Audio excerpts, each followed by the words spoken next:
Հունիսի 4-ին ազգային ժողովի գյուղատնտեսական և բնապահպանական հարցերի մշտական հանձնաժողովը արտագնանիստ է գումարել Շիրակի մարզի Վարամաբերդ համայնքում։ Դեսպանները պետք է նպաստեն Հայաստանում ներդրումներ ներգրավելուն։ Կառավարության նիստում Հովիկ Աբրահամյանը ներկաների ուշադրությունը հրավիրել է դրսից ներդրումներ ապահովելու խնդրի և այդ գործում դեսպանների դերակատարման վրա։ Վարձակալության հիմունքներով մեզ հատկացված կրպակները չենք պատրաստվում զիջել և ոչ մեկին, ժուրնալիստների ասպարեզ ակումբում հրավիրած մամլո ասուլիսի ժամանակ ասել են Շաումյան և Մայակովսկի փողոցների խաչմերուկներում տեղադրված կրպակների ներկայիս տերերը։ Ավարտվել է Հանրապետության բռնցքամարտի պաշտոնական մրցաշրջանը։ Հայաստան մարզական միության օլիմպիական հերթափոխի բռնցքամարտի մասնագիտացված մարզադպրոցի սաները մեծահասակների, երիտասարդական և պատանեկան առաջնություններում նվաճել են 11 մրցանակ, որից 2-ը ոսկե։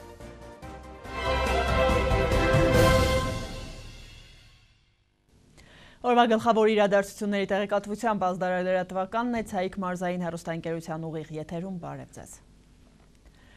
Հունիսի 4-ին ազգային ժողովի գյուղատնտեսական և բնապահպանական հարցերի մշտական հանձնաժողովը արտագնանիստ է գումարել Շիրակի մարզի Վարամաբերդ համայնքում։ Նիստին մասնակցել են հանձնաժողովի անդամները Մարտուն Գրիգորյանի նախագահությամբ։ Հայաստանի Հանրապետության տարածքային կառավարման նախարարության ջրային տնտեսության պետական կոմիտեի նախագահ Անդրանիկ Անդրեասյանը, Շիրակի մարզպետ Ֆելիքս Ցոլակյանը, Շիրակի մարզի գյուղատնտեսության և բնապահպանության վարչության պետ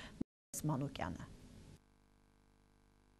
Ազգային ժողովի գյուղատնտեսական և բնապահպանական հարցերի մշտական հանձնաժողովը Վարամաբերդում արտագնանիստ է անում։ Օրակարգի կարևորագույն հարցը կապսի ջրամբարի շինարարությունն է։ Մինչև նիստի մեկնարկը ազգային ժողովի պատգամավորները Շիրակի մարզպետարանի աշխատակիցների հետ տարածքն ուսումնասիրեցին։ 80-ականներին սկսված շինարարությունը անկախացումից հետո կիսատ մնաց։ Անցած տարի նոր նախագիծը կազմվեց։ Կապսը 25 միլիոն տարողությամբ կառուցում են գերմանացիների հետ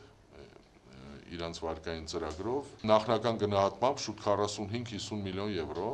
իհարկե դրա վրա դեռևս աշխատանքներ ունենք, դետալացված նախագծերով դրանք ավելի կճշգրտվեն, հետո նախաշիվներ կազմվեն, աշխատանքները տեխնիկո-տնտեսական հիմնավորման սկսված են։ Ազգային ժողովի գյուղատնտեսական և բնապահպանական հարցերի մշտական հանձնաժողովի նախագահ Մարտուն Գրիգորյանը համոզված է, շտապողականությունն այս հարցում կարող է անկանխատեսելի հետևանքների հանգեցնել, մինչև շինարարական աշխատանքների մեկնարկը հարկավոր է հաշվի առնել ամեն մի մանրուք։ Հանձնաժողովի նախագահն անհիմն է համարում այն մտավախությունները, թե ջրամբարի կառուցումը վտանգավոր կլինի հարակից բնակավայրերի համար։ Շինարարությունը, երբ որ արդեն նախագծանախահաշվարկային այդ փուլում է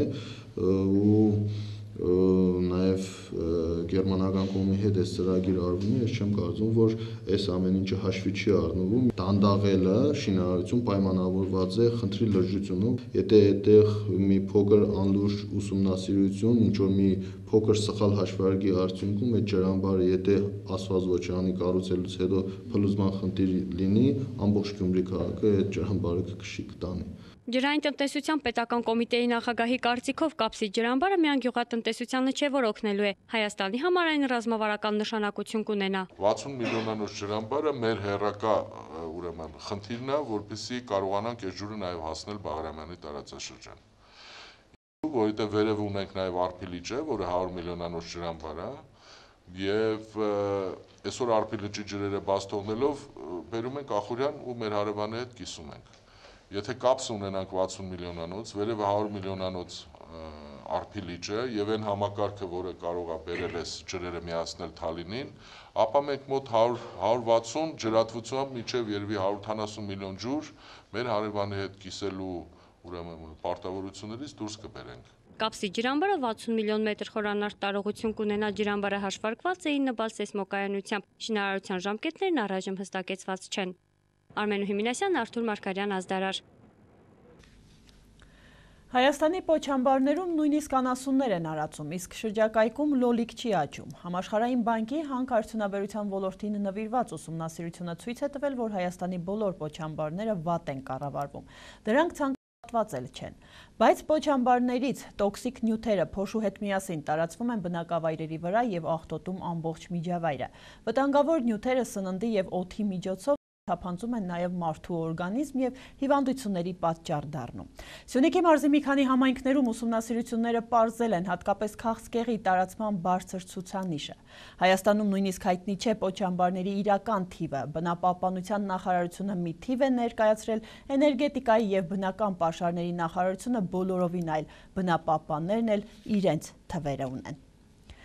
Շարունակում ենք թողարկումը։ Հունիսի 4-ին ժամը 12:50-ի սահմաններում վթար է տեղի ունեցել Երևան-Գյումրի ավտոճանապարհի 110 կիլոմետրում։ Հոռոմ գյուղի խաչմերուկում միմյանց են բախվել VAZ-2106 եւ Mercedes Magnishի ավտոմեքենաները։ Mercedes Magnishի ավտոմեքենայում եղել են երազգավոր համայնքի բնակիչներ Վարդան Նորիկի Գրիգորյանը, նրա կինը եւ դուստրը։ Իսկ VAZ-2106-ում միայն վարորդը Արագածոտնի մարզի Մաստարագյուղի բնակիչ Արա Անդրեասյանը։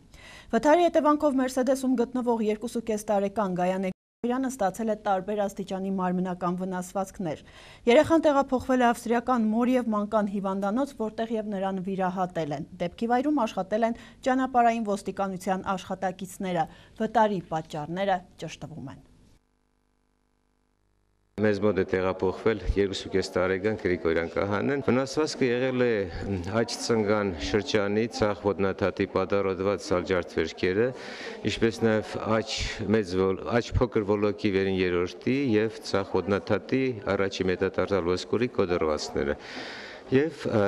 ցախ ոտնաթաթի առաջի մադի մագիրեսային ճելի վնասումը։ Ինչ որ պետք է կազմակերպվել է համապատասխան բժշկական օգնություն, երեխան ներգաղթությամբ գտնվում է հիվանդանոցում, ստանում է համապատասխան բուժ։ Վերջին օրերին տեղացած հորդառատ անձրևների հետևանքով սողանք է տեղի ունեցել Լոռու մարզում, ինչի հետևանքով հունիսի 3-ի ժամը 20-ի սահմաններում փակվել է Վանաձոր Ալավերդի միջպետական ճանապարհը։ Ճանապարհի երկայնքով ցեխակույտ եւ քարեր են թափվել, իսկ ճանապարհի 30-րդ կիլոմետրի հատվածը երկկողմանի փակ է եղել։ Հարյուրավոր մեքենաներ կանգնած մնացել են խցանման մեջ։ Դեպքի վայրում աշխատել են ճանապարհային ոստիկանության աշխատակիցները, որոնք սպասել են ճանապարհը բացող տեխնիկայի ժամանելուն։ Թբիլիսիի օդանավակայան մեկնողները սակայն սպասելու ժամանակ չեն ունեցել, նրանք երեխաների հետ ճամպրուկներով ցեխի միջով փորձել են անցնել ճանապարհի փակ հատվածը, որպեսզի չուշանան օդանավից։ Գիշերը ժամը 1:35-ին կատարված աշխատանքների շնորհիվ ավտոճանապարհը դարձել է երթևեկելի։ Խնդրին այսօր անդրադարձ է եղել կառավարության նիստում։ Կառավարության ղեկավարի ուշադրության կենտրոնում Լոռու մարզում ուժեղ քամու հետևանքով ստեղծված վիճակն է։ Կառավարության ղեկավարին փոխվարչապետ Արմեն Գևորգյանը զեկուցեց, որ Լոռու մարզում Վանաձոր Ալավերդի ճանապարհին քարաթափում է եղել։ Վանաձոր Ալավերդի հատվածը 30-րդ կիլոմետրի մասում մոտ 10 մետր երկարությամբ ծածկվել է ջրաբերուկներով, ոչնդետելով երթևեկությունը։ Ըստ էության պատճառը հանդիսացել են եղանակային պայմանները, հորդառատ անձրևները։ Ալավերդու ճանշինի, Վանաձորի ճանշինի համապատասխան տեխնիկամիավորների եւ այլ ծառայությունների աշխատանքի արդյունքում մոտավորապես ժամը 12-ի կողմերը երթևեկությունը մի կողմով բացվել է եւ 1 ժամ անց ամբողջությամբ է բացվել երկու կողմով։ Քարաթափում է եղել նաեւ Գորիս-Կապան ճանապարհին։ Փոխվարչապետի խոսքով երթևեկությունը առավոտյան ժամերին դժվար անցանելի էր։ Ձեռնարկված միջոցառումների արդյունքում ճանապարհը արդեն շահագործվում է նորմալ ռեժիմով։ Բայց մարզպետի առավոտը որ զրուցեցինք, Զորագյուղը ոնց որ չի բացվել էր, աշխատանքներ են անում, հետևեք որ նաև համապատասխան նախարարությունները հետևեն օգնեն, որպեսզի ճանապարհները բացվի։ Ազգային ժողովի падգամավորներ Հեղինե Բիշարյանը եւ Հովհաննես Մարգարյանը կառավարության առաջարկում են կൂട്ടակային կենսաթոշակների մասին օրենքից հանել պարտադիր բաղադրիչը։ Զեկուցող Արտեմ Ասատրյանը հիշեցրեց, որ սահմանադրական դատանի որոշման համաձայն կൂട്ടակային կենսաթոշակների մասին օրենքի դրույթները իրավական անվտանգությանը չխաթարելու նպատակով մինչև այս տարվա սեպտեմբերի 30-ը պետք է համապատասխանեցվեն նշված որոշման պահանջներին։ Կառավարությունն իր եզրակացության մեջ նշում է, որ ներկայացված օրենքի նախագիծը չի համապատասխանում իրավական ակտերի մասին օրենքի պահանջներին։ Եզրակացության նախագծով անդրադարձ է կատարվում օրենքի նախագծի անհամապատասխանություններին իրավական ակտերի մասին օրենքի պահանջներին, հետևաբար առաջարկում ենք օրենքի նախագիծը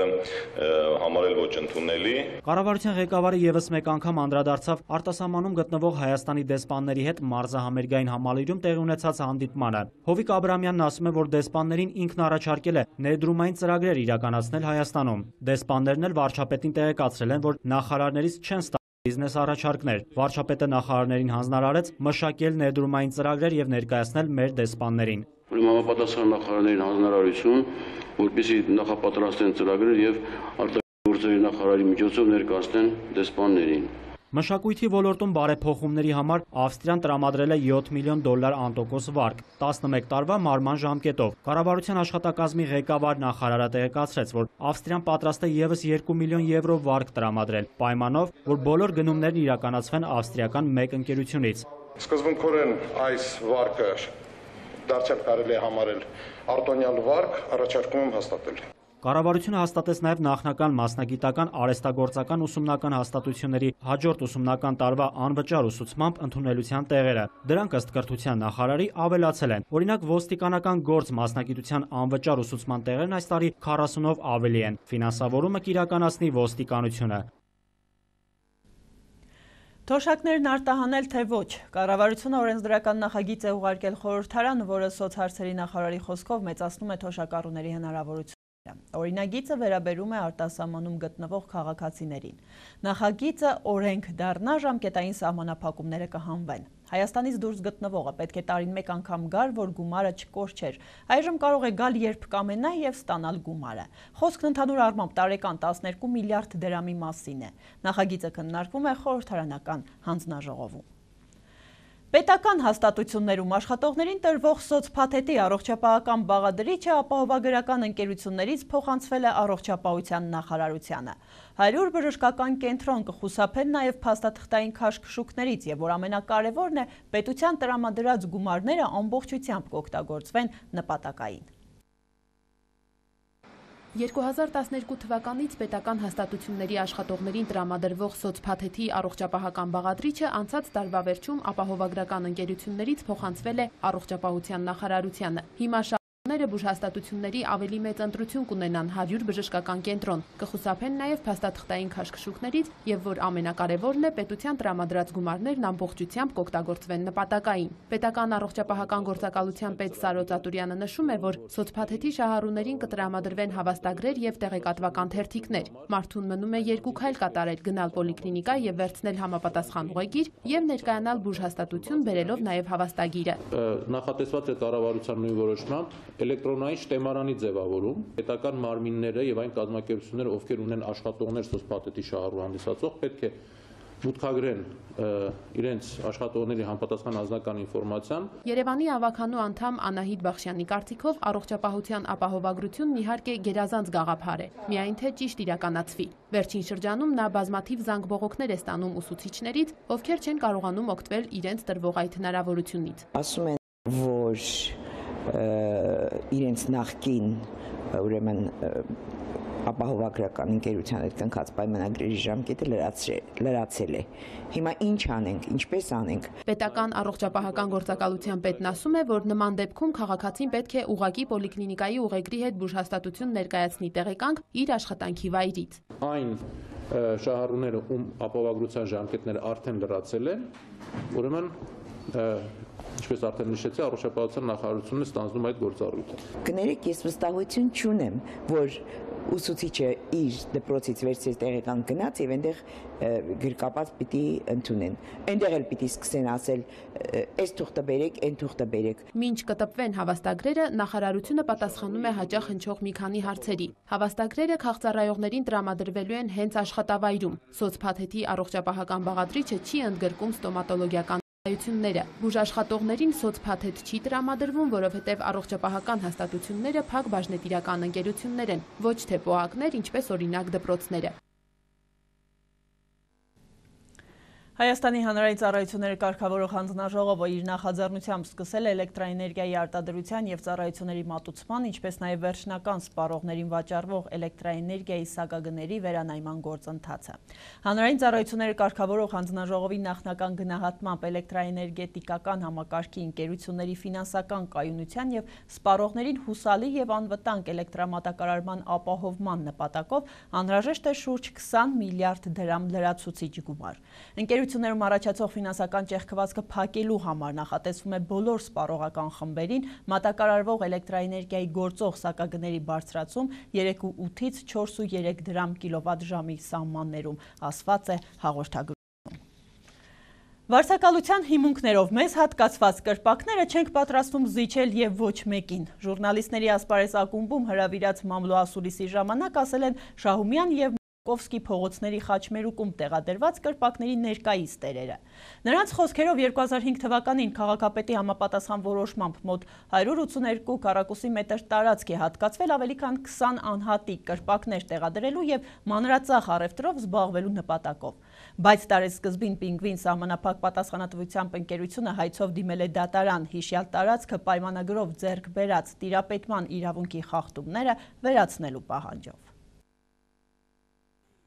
Շուրջ 6 ամիս է Շահումյան եւ Մայակովսկի փողոցների խաչմերուկում առևտուր կազմակերպող ավելի քան 20 կրպակատեր անհանգստացած է։ Նրանցից յուրաքանչյուրին դատարանից ծանուցում է ուղարկվել այն մասին, որ Պինգվին սահմանափակ պատասխանատվությամբ ընկերությունը հայցով դիմել է դատարան, հիշյալ տարածքը պայմանագրով ձեռք բերած տիրապետման իրավունքի խախտումները վերացնելու պահանջով։ Հայցի հիմքում դրել է 2003 թվականի պետական գրանցման վկայագիր, որի վարձակալությունը ավարտվել է եւ այլևս ուժ չունի։ Այդ հողամասի հադագագիծը փոփոխված է եւ խնդրել է իր իրավունքները վերականգնել։ Վարձակալության իրավունքով 2003 թվականի գրանցված վկայական 1266 քառակուսի մետր մայգերեսով հողամասից ըստ գրանցման հադագագծի Շահումյան Մայակովսկի փողոցների խաչվող հարող մասում առանձնացված փոքր հողակտոր 170 քառակուսի մետր չափով տեղադրված տաղավարներ ընկերության վարձակալած տարածքից հեռացնելու նպատակով։ Սա է հայցվորի պահանջը։ Ըստ հայցադիմումի 2002 թվականին առանց ընկերության համաձայնության քաղաքապետի թիվ 844 որոշմամբ Պինգվինին պատկանող 1266 քառակուսի մետր տարածքի հիշյալ չափը նվազեցվել է հասցվելով 1086 քառակուսի մետրի։ Մնացած 180 քառակուսի մետրն արդեն 2005 թվականից տրամադրվել է այլ անձանց կրկին վարձակալության պայմանագրով, ըստ որի կրպակատերերը դրանք կարող են օգտագործել 20 ժամկետով։ Ունենք համապատասխան հանդակագծի որոշում, որը մինչև 2025 թվականը վարձակալական հիմունքներով պետական գրանցման վկայագիր կատաստրի կողմից տրվել է մեզ։ Մանրածախ առևտրով զբաղվողները դժգոհում են, որ իրենց իսկ խոսքերով անհիմն փաստաթղթերով Պինգվին սահմանափակ պատասխանատվությամբ ընկերությունն իրեն ցանկանում է զրկել օրավուր հացը վաստակելու միակ հնարավորությունից։ 20 ընտանիք կոդորի ինչ է մեհադը օլիգարխ ընդունել վերցնել տեղը 22 հոգի մարդ հանի որ ինքը կայնի էստա նորից կշտանայինք։ Ընկերությունը ցանկանում է յետ բերել տվյալ տարածքը։ Հայցադիմումում ներառված պահանջի հիմքում էլ ընկած է 2000 թվականին Գյումրու քաղաքապետի թիվ 127 որոշումը, ըստ որի նախկին միկրոէլեկտրաշարժիչ գործարանին հարող 1266 քառակուսի մետր մակերեսով հողատարածքը վարձակալության հիմունքներով տրամադրվել է ընկերությանը։ Իսկ արդեն 2007-ին քաղաքապետի մեկ այլ որոշման համաձայն տվյալ տարածքի վարձակալության պայմանագրի ժամկետը կարաձգվել է մինչև 2015 թվականը։ Սա այն դեպքում, երբ կրպակատերերի ձեռքի տակ եղած փաստաթղթերի հիման վրա տարածքն իրենց է հատկացվել 2005-ին։ Քաղաքապետը այդ 20 հոգուն ինչ տվեց կատաստրով, դոկումենտներով ամեն ինչով մերն է, նախագծով ամեն այդ 20 հոգիս է ունենք, իշխեղավոր, դե թող չտա, իշխեղավոր 8 տարուց շատ տրել են, սաղմուծումներ են, կանչել են տարածքը իրան, ինչի մարե տարածքը իրան։ Ինչ եղին, չես ընկես քասի մարդկանց չանը։ Այս երկու ամիսը ինչ է մերը։ Ինչ դոկումենտ կուզում էր փաստաբանը կներկայացնի, ինչ թուղթ կուզում էր փաստաբանը կներկայացնի։ Այն փաստաբանը ոչ մի բան չունի ու կված կանչեն քաղաքապետարանից կկանչեն չեն ներկայանա, բանից կկանչեն, կատաստրից կկանչեն չեն ներկայանա, հեչ մարդ չի ներկայանա։ Չներկայանալու միտքը ինչ է։ Կրպակատերերը վճռական են տրամադրված։ Դատական գործընթացում իրենք պատասխանող կողմ են հանդես գալիս, սակայն ինչպես իրենք են վկայում, արդեն 4-րդ անգամ գործով դատական նիստը հետաձգվում է անհիմն պատճառներով, ինչի հետևանքով չեն կարող ներկայացնել ու պաշտպանել իրենց շահերը։ Հաջորդ նիստը նախատեսված է անցկացնել հունիսի 11-ին։ Ալա Բաղդասարյան, Խաչատուր Գևորգյան, Ազդարար։ Կառավարության առընթեր անշարժ գույքի կադաստրի պետական կոմիտեի նորանշանակ նախագահ Մարտին Սարգսյանը լրագրողներին ասել է, որ շարունակելու է այն բարեփոխումները, որոնք կիսատ են մնացել։ Մարտին Սարգսյանը խոստացել է, որ հեշտացնելու է բնակչության սպասարկումը։ Նա ասել է, որ առաջիկայում կփորձի ծանոթանալ, թե համակարգում կան կոռուպցիոն ռիսկեր։ Նա չի բացառել, որ համակարգում աշխատողների կրճատումներ լինեն, ըստ նրա որոշ մարզերում աշխատակազմն ուռճացված է։ Վրաստանի արդարադատության նախարարը հունիսի 3-ին նախկին գործարար օֆշորային գործումներ գրաված Աշոտ Սուքիասյանի արտահանձնումը թույլատրելու վերաբերյալ որոշում է կայացրել։ Թբիլիսիի քաղաքային դատարանի քրեական գործերով կոլեգիայի դատավորի որոշմամբ ամբողջովին բավարարել է Աշոտ Սուքիասյանին քրեական հետապնդման ենթարկելու նպատակով Հայաստանի Հանրապետության իրավապահ մարմիններին հանձնելու թույլատրելիության վերաբերյալ Վրաստանի գլխավոր դատախազության միջնորդությունը, տեղեկացնում է Հայաստանի գլխավոր դատախազությունը։ Գլխավոր դատախազությունը հանձնարարել է Հայաստանի Հանրապետության կառավարությանն առընթեր ոստիկանության քրեական հետախուզության գլխավոր վարչությանը կազմակերպել Աշոտ Սուքիասյանի տեղափոխումը Հայաստանի Հանրապետություն։ Հիշեցնեմ, Հայաստանի իրավապահ մարմինների կողմից հետախուզվող Սուքիասյանը Վրաստանի իրավապահ մարմինների կողմից հայտնաբերվել եւ ձերբակալվել էր հունվարի 31-ին։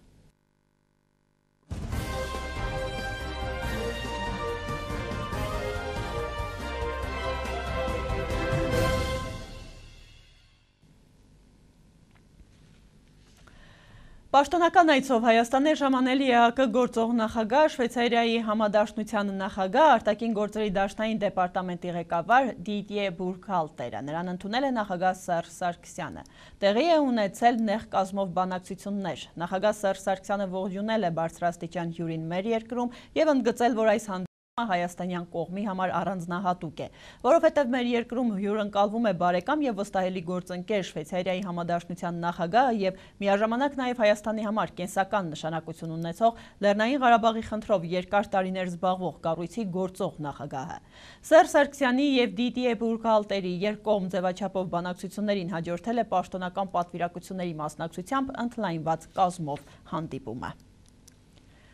Հայաստանում Ուկրաինայի դեսպան Իվան Կուխտան հունիսի 1-ից Երևանում է եւ անցել է իր աշխատանքային պարտականությունների կատարմանը։ Այսօր Ազատության հետ զրույցում այս մասին հայտնել է Երևանում Ուկրաինայի դեսպանատան խորհրդական Իգոր Ռոմանը։ Հիշեցնեմ, Ղրիմի հարցում Հայաստանի իշխանությունների Կրեմլին համահունչ դիրքորոշման հրապարակայնությունից հետո մարտի 21-ին Իվան Կուխտան հետ էր կանչվել Կիև։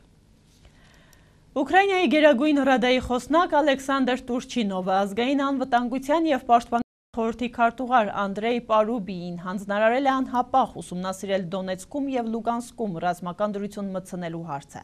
Այս շրջաններում դեռ իրականացվում է Կիևի բառապաշարով հակաահաբեկչական գործողությունը, իսկ մինչ այդ ազգային գվարդիան հաստատել է, որ Լուգանսկում շուրջ 300 զինյալի գրոհից հետո իրենք կորցրել են վերահսկողությունը ոստիկանության պարեկային գնդի նկատմամբ, այն գրավված է։ Ուկրաինայի վարչապետի փոխանցմամբ Կիևը երկու դատական հայց է ներկայացրել մարդու իրավունքների Եվրոպական դատարան։ Դրանցով նա փորձելու է պատասխանատվության ենթարկել Ռուսաստանին Ուկրաինայում տիրող իրավիճակի եւ, ինչպես Արսենի Յացենյուկն է նշել, Ղրիմի բռնակցման համար։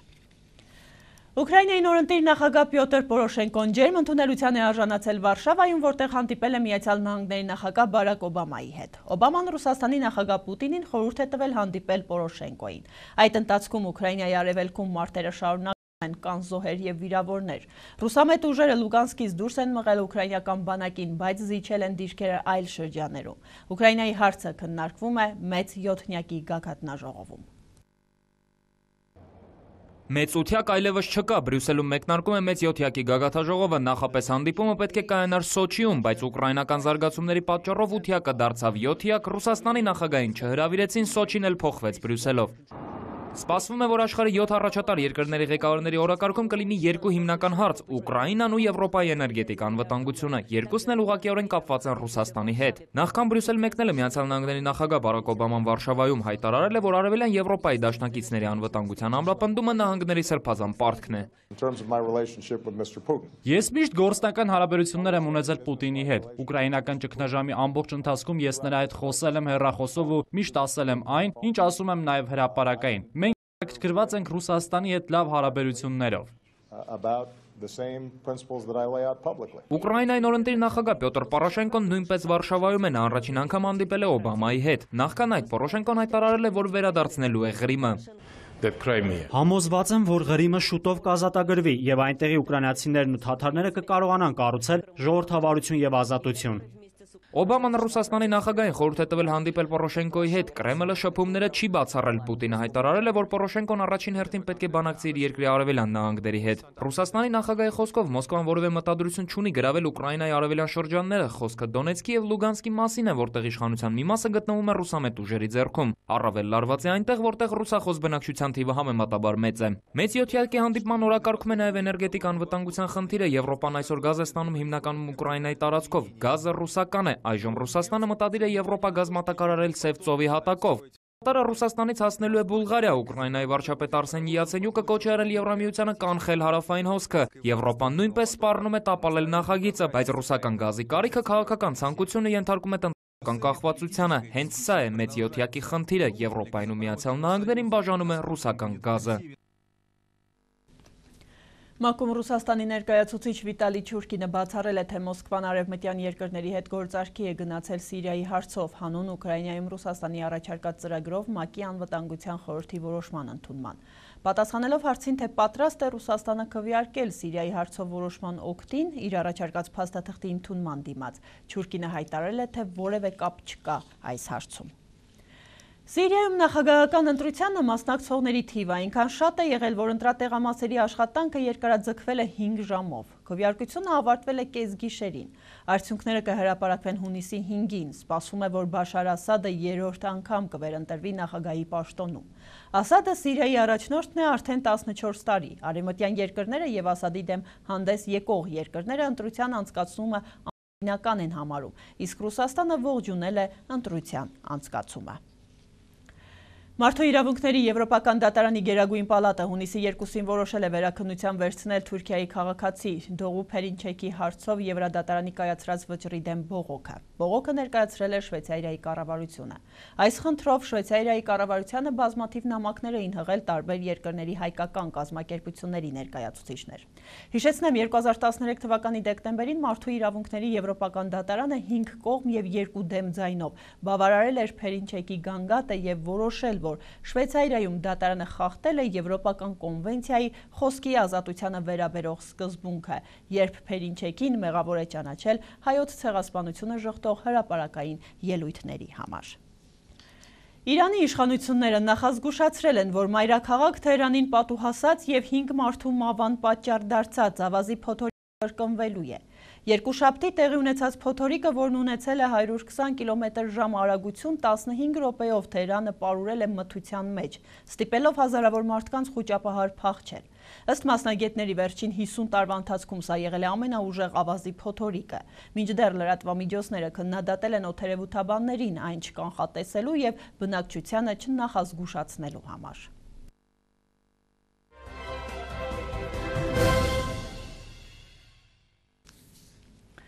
Մարզական լուրեր։ Ավարտվել է Հանրապետության բռնցքամարտի պաշտոնական մրցաշարը։ Հայաստան մարզական միության օլիմպիական հերթափոխի բռնցքամարտի մասնագիտացված մարզադպրոցի սաները մեծահասակների, երիտասարդական եւ պատանեկան առաջնություններում նվաճել են 11 մրցանակ, որից 2-ը ոսկե։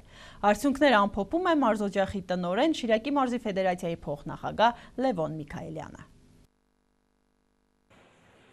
Մարզական միության օլիմպիական հերթափոխի բռնցքամարտի մասնագիտացված մարզադպրոցի սաները հաջողությամբ են պաշտպանել քաղաքի պատիվը Հայաստանի տարբեր տարիքային առաջնություններում, նվաճելով 2 ոսկե, 4 արծաթե եւ 5 բրոնզե մրցանակներ։ Մեծահասակների ռինգում իրեն հավասարը չի ունեցել 75 կիլոգրամ քաշային Արման Հովիկյանը, իսկ պատանիների մրցակցությունում 80 կիլոգրամից բարձր քաշային կարգը ներկայացնող Գուրգեն Հովանիսյանը։ Արծաթե մեդալակիրներ են դարձել մեծահասակների մեջ 49 կիլոգրամ քաշային Սուրեն Արաքելյանը, երիտասարդական առաջնությունում 64 կիլոգրամ քաշային Արարատ Գյուլբանկյանն ու 75 կիլոգրամ քաշային Արմեն Մինասյանը, իսկ պատանիների մրցակցությունում 80 կիլոգրամ քաշային Լյովա Խաչատրյանը։ Մեծահասակների մեջ բրոնզե պարգև է դավաճել 91 կիլոգրամ քաշային Ռազմիկ Հարությունյանը։ Մարզադպրոցի տնօրեն, Հանրապետության ֆիզկուլտուրա եւ սպորտի վաստակավոր աշխատող, Շիրակի մարզի բռնցքամարտի ֆեդերացիայի փոխնախագահ Լևոն Միքայելյանը գոհ է իր սաների արդյունքներից։ Հանրապետության առաջնությանը լավ մասնակցեցին մեր մարզադպրոցի սաները։ Այդ 10 մրցանակակիրները դա քիչ չէ։ 2 ոսկե, 4 արծաթե, 5 բրոնզե մեդալակիրներ են։ Դրանք ասենքն համարվում է սկզբնական փուլը, որոնք նախապատրաստվելու են մեծ մասը դիմաց Եվրոպայի առաջնություններն են, կան պատասխանատու մրցաշարեր, որոնցով պետք է նախապատրաստվեն։ Արժևում Եվրոպայի պատանեկան ապա երիտասարդական առաջնություններն են։ Ամեն ինչ կախված է Հայաստանի բռնցքամարտի ֆեդերացիայից, թե ովքեր կներկայացնեն մեր երկիրն այդ պատասխանատու ստուգատեսներում։ Անշուշտ այս մարզօջախը կունենա այդ մրցումներում իր պատվիրանքները։ Մեծահասակներին այս տարի աշխարհի եւ Եվրոպայի առաջնություններ չկար։ Երիտասարդները աշխարհի առաջնության մասնակցել են։ Հիմա սպասելիքները կա, որ քանի որ ֆեդերացիայի նախագահան հայտարարություն է արել, որ պետք է մասնակցեն այն երկրորդ կարգի բռնցքամարտին, այսինքն երկրորդ տեղը գրաված բռնցքամարտիկները։ Օգոստոսին էլ Գյումրի միջազգային մրցաշարի հավաքատեղի երիտասարդական մակարդակով։ Թվով 9-րդը կլինի այս մրցաշարը, որը նվիրված է Ռուսաստանի Դաշնության հայերի միության մարզական ակումբի գործունեությանը։ Անցած տարվա ստուգատեսում Հայաստան Միության սաները լավ արդյունքներով առանձնացան այդ բրցումներում, եւ այն նշված է Հայաստանի բռնցքամարտի ֆեդերացիայի ժամանակացույցում։ Բադեյան Արմանը կողմից, որը համարվում է Գյումրի օլիմպիական կոմիտեի ներկայացուցիչը, որը կապեր ունի անմիջապես Ռուսաստանի հայամակի միության նախագահության հետ, եւ օգոստոսի 13-ին նորից անցկացնել են նույն մրցաշար, միջազգային մրցաշար ավելի բարձր մակարդակով։ Հրավիրել են տարբեր Պարսկաստանից, Վրաստանի, Ռուսաստանի եւ տարբեր երկրներից թիմեր են հրավիրելու։ Ինչ վերաբերում է այս մարզական հաստատության ամենատիտղոսակիր բռնցքամարտիկին, նշենք, որ Արման Հովիկյանը ներկայ գտնվում է Չեխիայում եւ Հայաստանի ազգային հավաքականի կազմում մասնակցում է Պրահայի միջազգային մրցաշարին։ Սամվել Աղանյան, Խաչատուր Գևորգյան, Ազդարաշ։ Ֆուտբոլի աշխարհի առաջնության մեկնարկից 10 օր առաջ Պերույում նույնպես աշխարհի առաջնություն է սկսվել թիմերով, բացման արարողությամբ եւ նույնիսկ խորհրդանիշով։ Տարբերությունը միայն մեկն է, մրցաշարը կայանում է կալանավայրերում։ Մոտ 300 բանտարկյալ մասնակցում է 2 շաբաթ տևողությամբ ֆուտբոլային առաջնությանը։ Մրցավայրը Կաստո-Կաստրո կալանավայրն է, որը գտնվում է երկրի մայրաքաղաքում Լիմայում։ Այս մրցաշարը կազմակերպվել է տեղացի բանտարկյալների շրջանում սպորտի մասսայականացման նպատակով։ Այսքանը ձեզ հետ Անի Բաղդասարյանն է, շնորհակալություն մեզ հետևելու համար առայժմ։